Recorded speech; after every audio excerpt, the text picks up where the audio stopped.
कैसे हो आप लोग। आज इस वीडियो में वैसे मैं यहाँ पे आपके साथ डिस्कस कर रहा हूँ मुंबई यूनिवर्सिटी का के थ्रू डिक्लेयर किए जाने वाले एटीकेटी रिजल्ट्स के बारे में। तो यहाँ मैं बता दूं कि ये मुंबई यूनिवर्सिटी ने अपने ऑफिशियल वेबसाइट पे इसको डिक्लेयर कर दिया है, ठीक है। और यहाँ पे आप देख सकते हो कि ये ऑनलाइन रिजल्ट है first half 2024, that is mean जिन बच्चों ने 2024 में अपने एटीकेटी के एग्जाम दिए थे उनके रिजल्ट्स मुंबई यूनिवर्सिटी ने डिक्लेयर कर दिया है, ठीक है।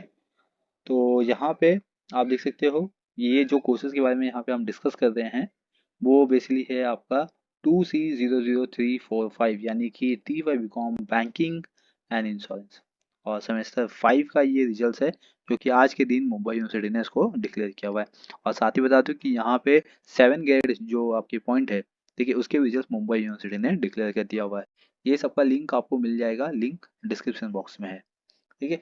तो यहाँ पे हम रिजल्ट्स के बारे में बात करते हैं। फर्स्ट तो ये देखेंगे कि how to check the results, and next thing आपके कुछ क्वायरीज है इस रिजल्ट्स को लेके, तो उसके बारे में मैं आगे डिस्कस करूंगा। तो बने रहिए वीडियो पे, पूरा लास्ट तक देखिए वीडियोस को, ठीक है। तो जैसे कि यहाँ पे आप देख सकते हो मैंने ओपन कर लिया ये रिजल्ट्स, ये TY बैंकिंग एंड इंश्योरेंस के सेमेस्टर 5 के रिजल्ट्स है, ठीक है। CBCGS पेपर पैटर्न है और ये एग्जाम हुआ था आपका 2024 मार्च में। और आज के दिन इसके रिजल्ट्स को डिक्लेयर किया है मुंबई यूनिवर्सिटी ने। How to check the results. तो फर्स्ट आपको आपका सीट नंबर्स मिल जाएगा, सीट नंबर्स के आगे आपका नाम होगा, एंड देन PNR नंबर्स आपको मिलेगा, एंड देन कॉलेज का नाम, ठीक है। देन यहाँ पे आपको टोटल 6 सब्जेक्ट्स है। तो फर्स्ट सब्जेक्ट्स का आपका पहले जो मार्क्स होगा वो थियरी होगा, फिर इंटरनल होगा, एंड देन टोटल होगा, ठीक है। फिर आपको GP दिया जाएगा यानी कि ग्रेड पॉइंट होगा, फिर ग्रेड होगा आपका, फिर C होगा यानी कि क्रेडिट पॉइंट। ग्रेड पॉइंट और क्रेडिट पॉइंट को मल्टीप्लाई कर देंगे तो टोटल यहाँ पे आपका C/G मिल जाएगा। ये फर्स्ट सब्जेक्ट हो गया। सेकेंड सब्जेक्ट्स, थर्ड सब्जेक्ट्स, ठीक है, इसी फॉर्मेट में होगा। And then fourth subject, fifth subject and six subjects आपके इसी तरीके से होंगे। टोटल आपको 600 मार्क्स के पेपर्स है, यहाँ पे आपको टोटल मार्क्स मेंशन किया जाएगा, ठीक है।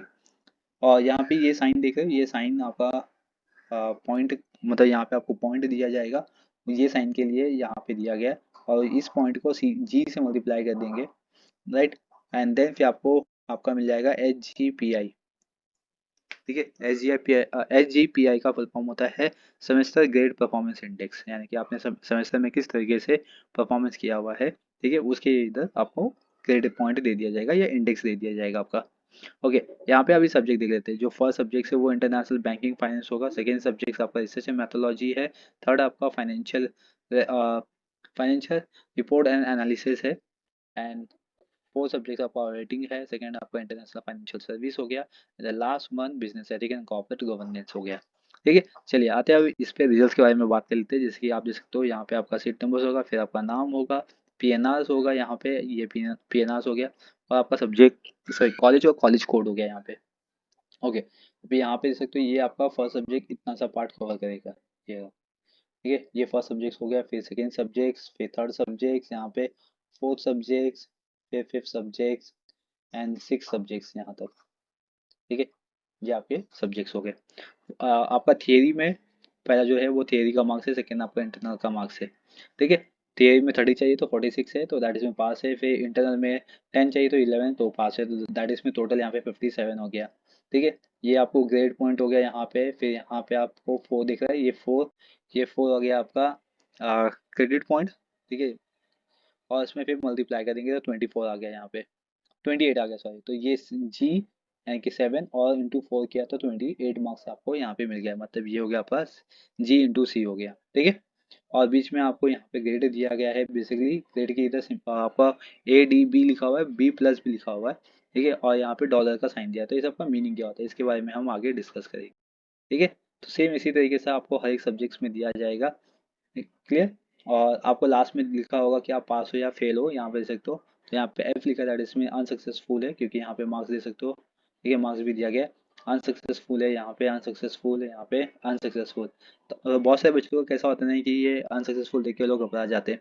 आपको टेंशन लेने की जरूरत नहीं है, क्यों? क्योंकि आपने क्या किया होगा, देखो रिवैल्यूएशन भी किया होगा, ठीक है। बहुत सारे बच्चे क्या करते हैं, रिवैल्यूएशन के साथ साथ KT का फॉर्म भी भरते हैं, और रिवैल्यूएशन के एग्जाम जो रिजल्ट होते हैं वो भी आते हैं, और AT-KT के रिजल्ट भी आते हैं। अगर आप रिवैल्यूएशन में पास हो तो आप AT-KT में फेल हो जाओगे। क्यों फेल हो जाओगे? अगर आपने एग्जाम नहीं दिया है तो मतलब आपको इधर पे एब्सेंट रहना है, कोई एक ही आपको क्रैक करना है, ठीक है। अगर आप रिवैल्यूएशन में क्रैक होते तो आपको AT-KT के एग्जाम देने नहीं पड़ते, ठीक है। अगर आपने फॉर्म भी फिल किया तो भी आपको एग्जाम देने की जरूरत नहीं है, ठीक है, तो उसमें आपको अपसेंट मार्क करके आ जाएगा ज़्यादा से ज़्यादा। ठीक है, तो अगर अपसेंट मार्क करके आ गया तो दैट इज मीन्स कि आपने रिवैल्यूएशन के एग्जाम में पास हो चुके हैं।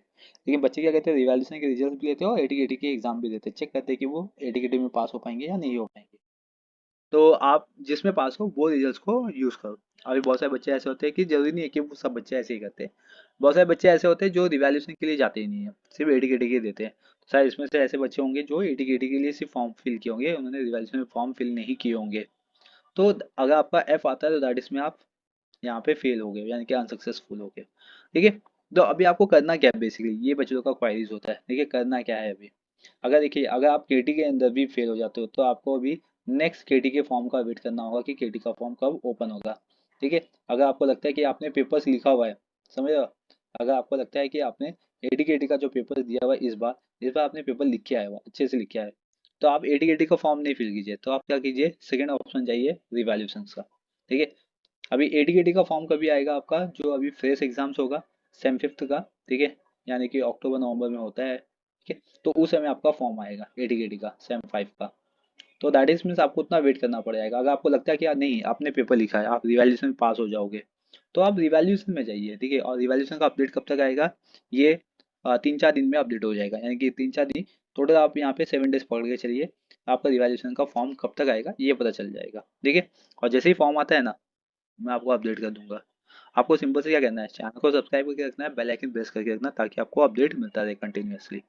चलिए, तो ये समझ गए पूरा कॉन्सेप्ट। जो बच्चे फेल हुए हैं, ठीक है, अब जो बच्चे पास हुए हैं तो उनका हार्ड कॉपी का वेट करना होगा। हार्ड कॉपी कभी आएगा, वही क्राइटेरिया कि 1 महीना तो लगेगा आपको, क्योंकि अभी कैसा है कि इलेक्शन पीरियड चालू है ना, तो आपको 1 मंथ का वेट कीजिए, यानी कि जून एंड तक का वेट कीजिए, आपको रिजल्ट मिल जाएगा। ठीक है, और जो बच्चे रिवैल्यूएशन में आना चाहते हैं, ठीक है, वो 7 डेज का वेट करें। और जो बच्चे सही में एटी का एग्जाम देना चाहते हैं, मतलब उनको लगता है कि नहीं मैं रिवैल्यूएशन में भी नहीं क्रैक हो पाऊंगा, तो उनको अक्टूबर या नवंबर तक का वेट करना पड़ेगा। ठीक है, यहाँ पे मैंने तीनों क्वेरीज बता दिया। अब आते हैं यहाँ पे कुछ सिंबॉलिक फॉर्मेट को समझते हैं। जैसे कि हमने देखा था कि ओ ग्रेड मिला है किसी को ए प्लस मिला हुआ है, किसी को ए मिला है, किसी को बी प्लस मिला हुआ है, बी मिला हुआ है, सी मिला है, डी मिला है और एफ मिला हुआ है। ये सबका मीनिंग क्या है, अगर आपको मोर देन 80 मिला परसेंटेज में तो आपका ओ ग्रेड है, 70 से लेके 79.99 तक है तो आपको ए प्लस है, और अगर 60 से लेके 67.99 तक है तो आपको ए ग्रेड है, अगर 55 से लेके 59.99 तक है तो दैट इज में आपको बी प्लस है, 50 से लेके 54.99 तक है तो बी ग्रेड है आपका, 45 से लेके 49.99 है तो सी ग्रेड है, और 40 से लेके 44.99 है तो दैट इज में डी ग्रेड। अगर इसके भी नीचे जाते हो तो आप फेल हो जाओगे। ठीक है, अब यहाँ पे देखिए, अगर आपको स्लैश मार्क किया हुआ है दैट इज में वो फीमेल होगा, यानी कि यहाँ पे जो फीमेल बच्चे हैं उनके होंगे। अगर आपके रिजल्ट में डबल ए या ए बी एस आता है दैट इज में आप अपसेंट हो, वहाँ पे पी आता है सक्सेसफुल है, एफ आ गया अनसक्सेसफुल हो गया, ई आ गया मतलब कि एग्जाम कैन बी क्लेम। यहाँ पे आप अपना अपील कर सकते हो, अपना क्लेम कर सकते हो, अगर ई लिख के कहीं पे आता है तो। ठीक है, पी पी आर आता है मतलब आपने प्रीवियसली पास किए होंगे। प्लस साइन है, बहुत सारी जगह देख सकते हो आपको प्लस साइन दिया जाता है, मतलब यहाँ पे मार्क्स कैरी फॉरवर्ड किया गया है। डॉलर साइन आ गया मतलब कि यहाँ पे ग्रेड को कैरी फॉरवर्ड किया गया है। आरसीसी है मतलब कि ये रिजर्व कैटेगरी के जो बच्चे हैं उनके रिजल्ट है, तो मुंबई सिटी ने इसको भी डिक्लेयर किया है। इसका लिंक मैंने डिस्क्रिप्शन बॉक्स में दे दिया हुआ है। अगर आरपीवी आता है तो प्रोविजनल आता है आपका। ठीक है, नल आता है, नल बॉइड आता है तो वो आपका नहीं कंसिडर किया जाएगा। एडीसी आता है मतलब आपने एडमिशन कैंसिल कर दिया था। आर आता है मतलब कि रिजर्व्ड है आपका रिजल्ट। ठीक है, सी आ गया दैट इज में क्रेडिट पॉइंट हो गया। जी आ गया मतलब कि क्रेडिट पॉइंट हो गया यहाँ पे। ऐसा देख सकते हो साइन, ये जो जापानीज साइन यहाँ पे दिया इसका मतलब कि सम ऑफ क्रेडिट हो गया। ठीक है, जापानीज साइन के साथ जी लगा हुआ है तो सम ऑफ सी जी यहाँ पे हो गया।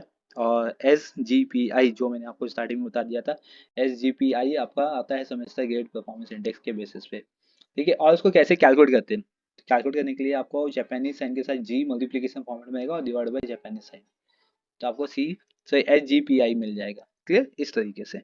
नेक्स्ट थिंग, अभी तो ये हो गया। अभी जैसे कि बहुत सारे यहाँ पे कोड लिखे थे, जैसे कि पीपीआर हो गया यहाँ पे, तो पीपीआर हो गया, आर हो गया। ठीक है, ये सब का मतलब कि आपके रिजल्ट ना, जो आपके जो रिजल्ट है ना वो रिजर्व कैटेगरी में चले जाते हैं। जैसे ठीक है, जैसे कि आरपीवी हो गया यहाँ पे देख सकते हो, तो आपके रिजल्ट अभी नहीं मिलेंगे। हाँ, मतलब वेटिंग लिस्ट में से आएगा। ठीक है, रुक जाएगा आपका रिजल्ट। तो उसके लिए क्या करना होगा आपको, इसके लिए आपको ना एप्लीकेशन देना होगा। किसको, यूनिवर्सिटीज़ को। तो ये पूरा जो प्रोसीजर्स है ना ये मैंने आपको समझा दिया है। इसका लिंक मैंने डिस्क्रिप्शन बॉक्स में दे दिया है, वहाँ पे जाके इस वीडियो को देखिए एकदम प्रॉपर तरीके से, ताकि आपको समझ में आए कि ये सब केसेस में आपको करना क्या चाहिए। देखिए, आप इसमें आर एल ई भी आता है, पी पी आर भी आता है, आर आर भी आता है, सबका कॉन्सेप्ट सेम है। ठीक है, तो दैट इज मीन कि आपको वहाँ पे एप्लीकेशन देना पड़ेगा मुंबई यूनिवर्सिटीज़ में। तो आप क्या कीजिए, मुंबई यूनिवर्सिटीज़ में कैसे रिजल्ट देना है, क्या प्रोसीजर्स है, सब मैंने डिटेल्स में बता दिया है। ठीक है, चलिए इस वीडियो में बस मुझे आपको इतना ही अपडेट करना है। अब हम मिलेंगे नेक्स्ट इंफॉर्मेटिव वीडियो के साथ, यानी कि रिवाइजेशन फॉर्म कब आने वाला है, ठीक है, और उसको फिल किस तरीके से करना है, तो ये सब के बारे में हम डिटेल में यहाँ पे डिस्कस करेंगे। बने रहिए चैनल पे, चैनल को सब्सक्राइब कर लीजिए, बेल आइकन प्रेस कर लीजिए ताकि आपको इसी तरीके से अपडेट मिलते रहेंगे।